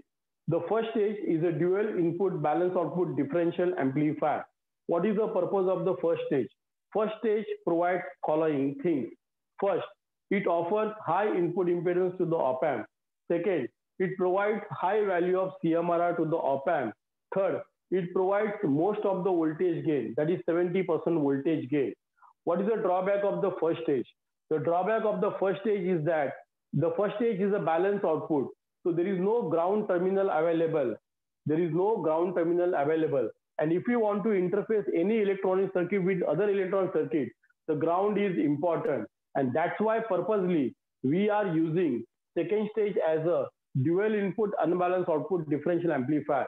So in op-amp, second stage is a dual input unbalanced differential amplifier. What is the purpose of the second stage? Purpose number one, it provides additional 30% voltage gain. But the main purpose, it provides the output with respect to ground. But then what is the drawback of the second stage?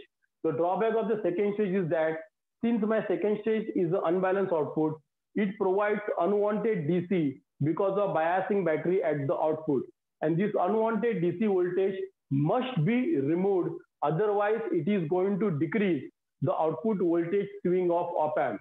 And hence to shift the unwanted DC to the zero in op-amp, we use third stage as a level shifter.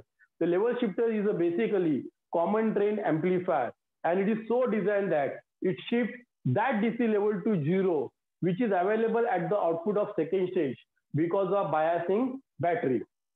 Okay, the last stage in the op-amp is the output stage. It is basically a complementary symmetry push-pull power amplifier. It is basically a complementary symmetry push-pull power amplifier. It consists of two MOSFET. One is the NMOS and other one is the PMOS. And the circuit, what is the purpose of the output stage? One, it increases the current driving capability of op-amp. Two, it offers low output impedance to the op-amp.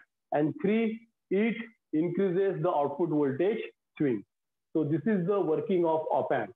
I hope everybody has understood. Any question, I'm free to discuss with you. And this is not actual circuit diagram. मैंने schematic diagram draw किया है. Do you want to copy this, students? Do you want to copy this circuit? You want to copy? Yes, sir. Okay. किसी पहली बात, किसी को कुछ doubt है तो पहले डाउट क्लियर करके ले लो, then you copy. Any doubts? Students, any doubts? Hello sir, ये लास्ट स्टेज है, और एक बार बताओ ना sir. Last stage is push pull वाला आउटपुट हाँ, stage. last stage is the output stage. तो उसका सर्किट का नाम है complementary symmetry push pull power amplifier. उसमें दो टाइप के मॉसफेट्स होते हैं, एनमॉस एंड पीमॉस.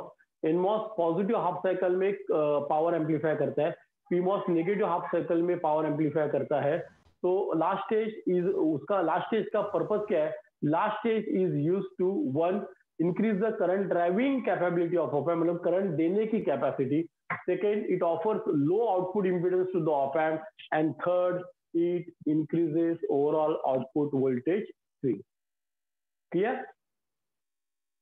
सर ये नीचे का याद रखना है, नीचे का सर्किट. नहीं, नीचे का सर्किट याद नहीं रखो. एग्जाम में कभी पूछते भी नहीं. मैं एग्जाम में ब्लॉक डायग्राम पूछते हैं बेटा. ये तुमको समझने के लिए मैंने एक्सप्लेन किया बेटा. Okay, thank you sir. तो ये तुमको ड्रॉ करना है फॉर रेफरेंस.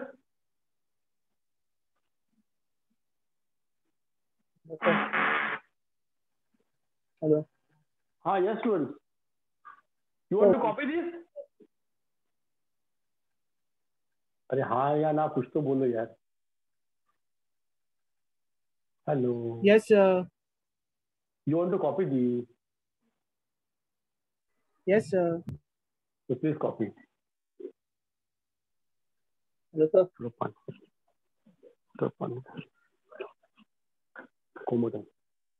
हाँ, तो वोल्टेज स्विंग है. वोल्टेज स्विंग का मतलब मेरा जो ऑप-एम्प का आउटपुट है, उसके आउटपुट में मुझे +5 से -5 वोल्ट मिलेगा, या +10 से -10 मिलेगा, या +15 से -15 मिलेगा. ये जो रेंज है उसे वोल्टेज स्विंग कहते हैं.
Shall I proceed?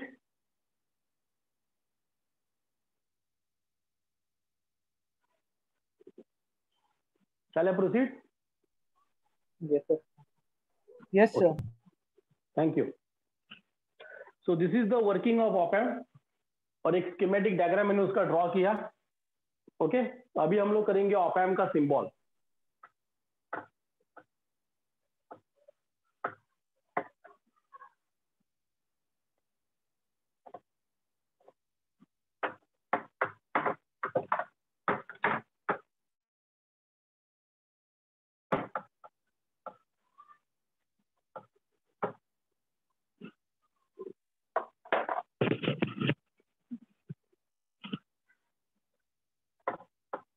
You can copy with me.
Hello sir.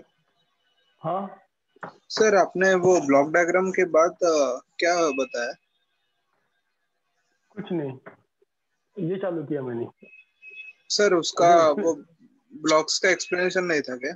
Sir actually क्या हुआ, वो एक्सप्लेनेशन सर आपका किया ना, फिर मेरा मीटिंग से लेफ्ट हो गया था. हाँ, तो उसके बाद एक्सप्लेनेशन करने के बाद मैंने कुछ नहीं एक्सप्लेन किया.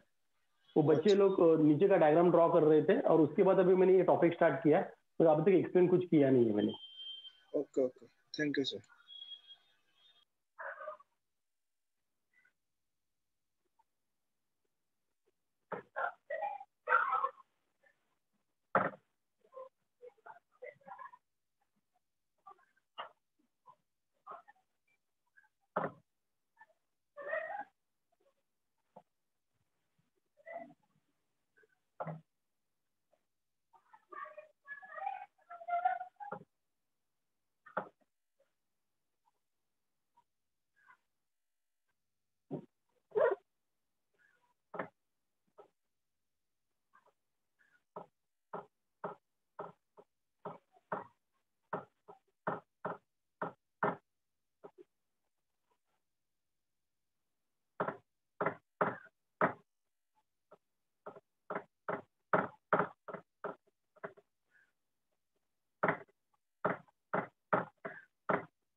Don't copy this.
Okay, students.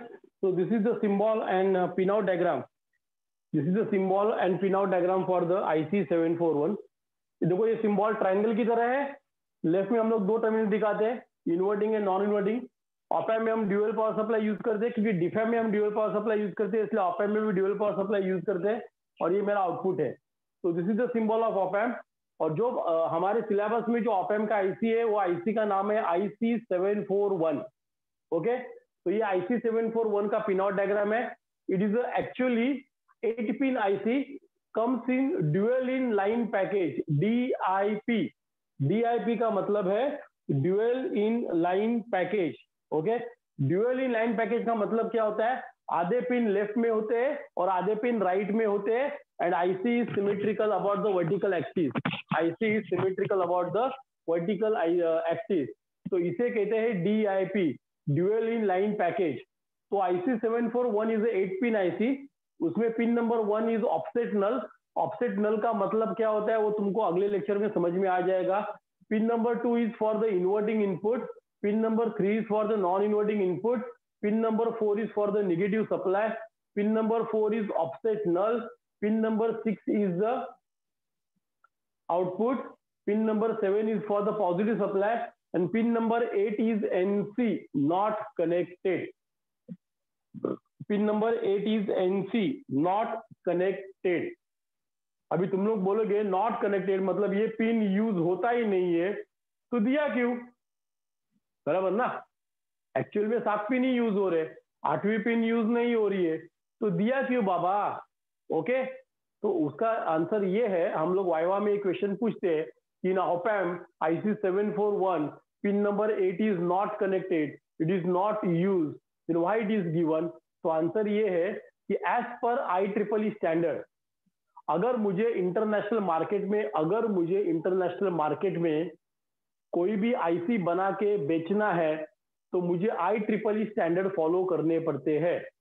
And as per IEEE standard I can have 3 pin IC, I can have 4 pin IC, I can have 6 pin IC, I can have 8 pin IC, but I cannot have 5 pin IC.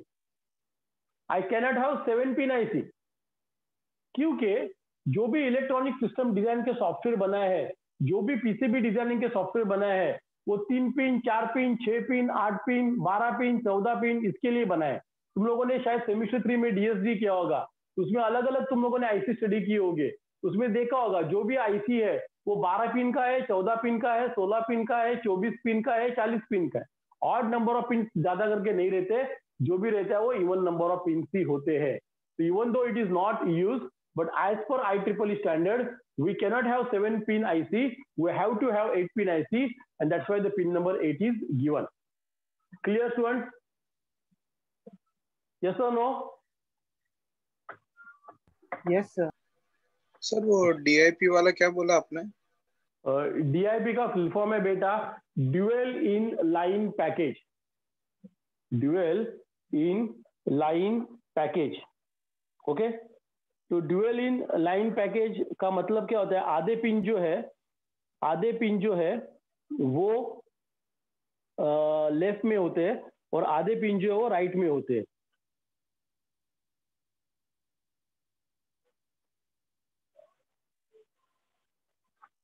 Okay, अभी देखो students, अगर तुम लोगों ने IC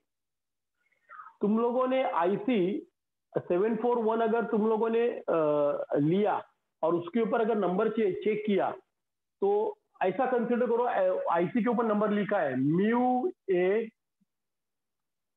741A या फिर दूसरा है MUA 741C. मतलब आईसी के ऊपर ऐसे लिखा रहता है. तो MUA 741A, MUA 741C इसका मतलब क्या? इसका मतलब ये है कि ये जो पहला है वो तुम्हारी कंपनी का नाम है. वो कंपनी जो आईसी को बना रही है, कंपनी नेम, ये आईसी का नंबर, और ये तुम्हें टेम्परेचर रेंज दिखाता है.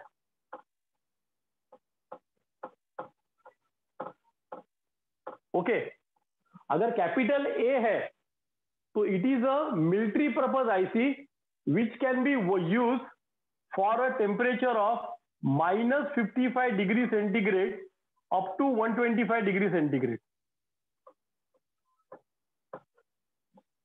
अगर आईसी के आगे आपने क्या बोला? Military purpose IC. Got it बेटा? Yes sir. ओके, तो MUA 741A, तो MUA ये कंपनी का ट्रेडमार्क है. कौन सी कंपनी बना रही है वो कौन सी कंपनी में आगे बताता हूँ.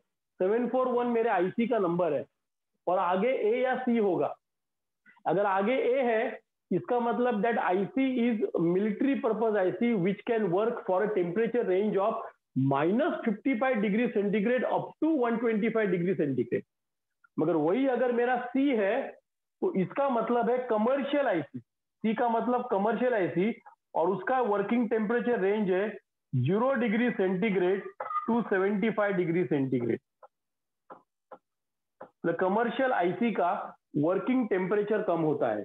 कमर्शियल आईसी का वर्किंग टेम्परेचर कम होता है. समझ में आया स्टूडेंट? तो आईसी के नंबर के आगे ए या सी होगा. ए मतलब military IC, operating temperature range -55 degree centigrade to 125 degree centigrade. और अगर सी है तो कमर्शियल आईसी, उसका operating temperature range 0 degree centigrade से लेके 75 डिग्री सेंटीग्रेड तक की रहेगा. ओके, अभी MUA का मतलब क्या? तो MUA का मतलब होता है कि वो आईसी कौन सी कंपनी मैन्युफैक्चर कर रही है. ओके, तो अगर आईसी के आगे लिखा है MUA या फिर MUAF तो इसका मतलब IC is manufactured by American company Fairchild.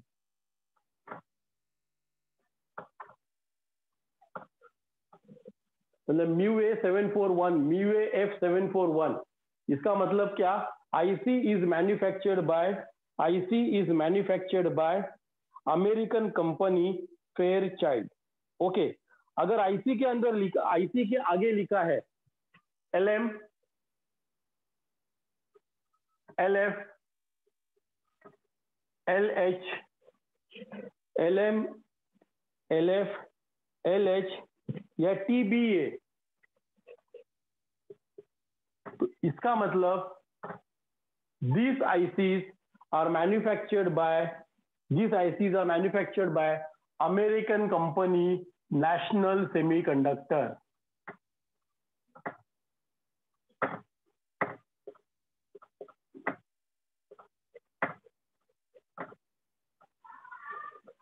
तो आईसी के अगर लिखा है LM741, LH741, LF741 या TBA 741, तो इसका मतलब IC is manufactured by American company national semiconductor.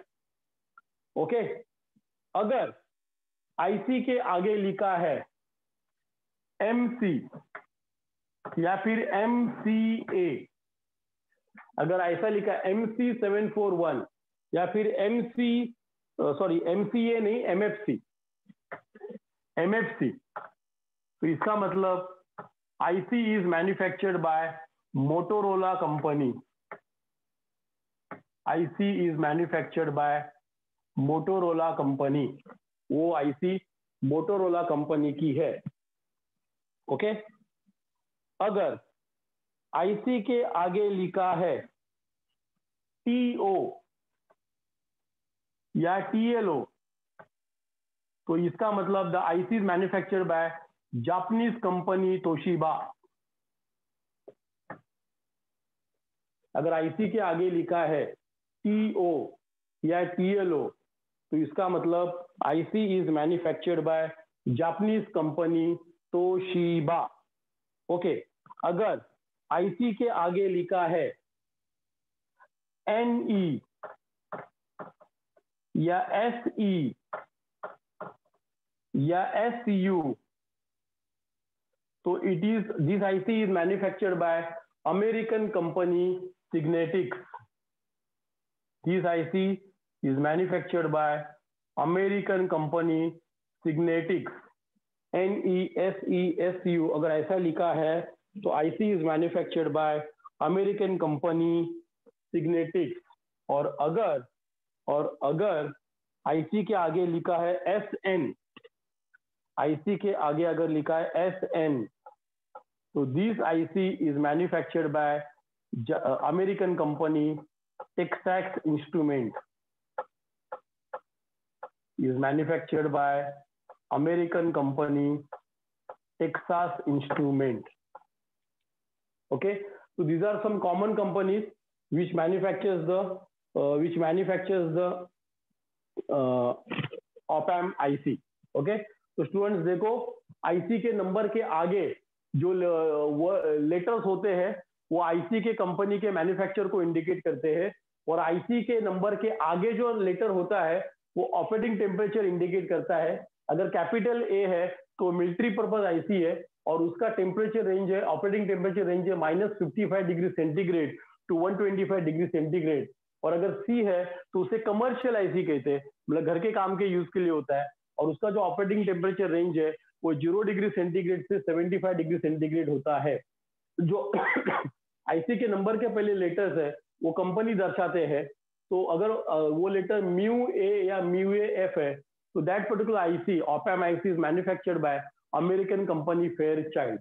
अगर LM, LF, LH या TBA लिखा है तो that particular IC is manufactured by American company national semiconductor. अगर आईसी का लिखा है MC and MFC, तो that IC is manufactured bye again American company Motorola. अगर आईसी के आगे लिखा है TO and TLO, तो that IC is manufactured bye Japanese company Toshiba. अगर आईसी के आगे लिखा है NE, SE, SU, तो that IC is manufactured by American company Signetics. अगर आईसी के पहले लिखा है SN, तो that IC is manufactured by American company Texas instrument. I hope you understood. Any doubts?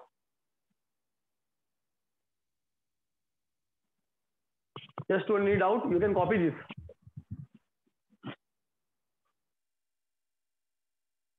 Am I audible? Yes, sir. Yes, sir. So please copy this. Yes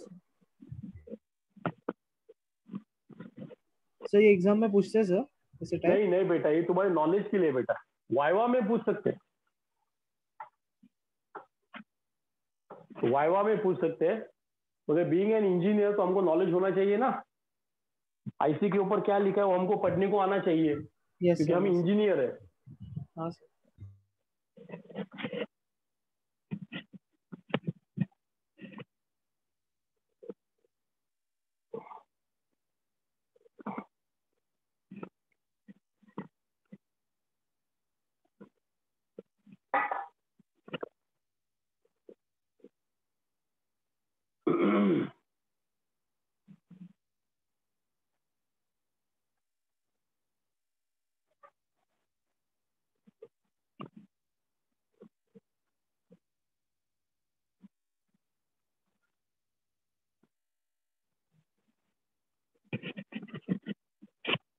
hello Uday sir, hello Uday sir, hello hello Uday sir.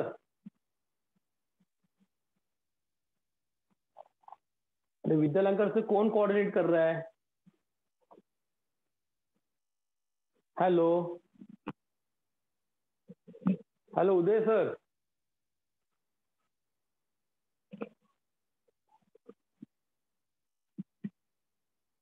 Uday sir, are you there? Am I audible, students? Yes, sir. Yes, sir.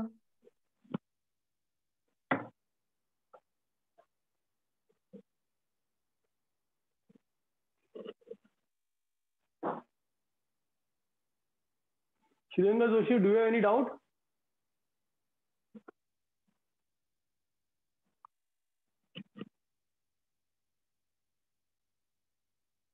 By the way, how was the EDC 1 paper?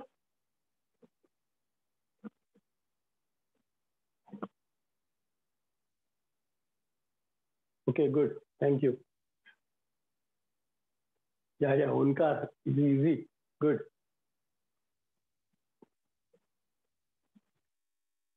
Uday sir, are you there? Okay, students, I will stop here today. Next lecture में chapter में खत्म कर दूंगा कि 50% part chapter 1 का हो गया है. या yes, it was lengthy, I do accept that. तो 50% अपना टॉपिक ऑपएम का हुआ है. तो अगले लेक्चर में हम लोग ऑपएम का पैरामीटर्स करेंगे और फिर ऑपएम के बेसिक सर्किट करेंगे. तो अगले लेक्चर में module number 1 will get over. I will stop here today. ज्यादा डोज नहीं देना है पहले लेक्चर में. तो आई होप तुमको ऑपएम क्या है समझ में आया होगा student. Anybody can unmute your mic and tell me. Op amp समझ में आया ना, क्या है ऑपएम? या Yes, sir. Thank you. मतलब अभी ऑपएम का सिंबल, ऑपएम का पिन आउट डायग्राम वो सब समझ में आया ना? Okay, good. तो I will stop here today.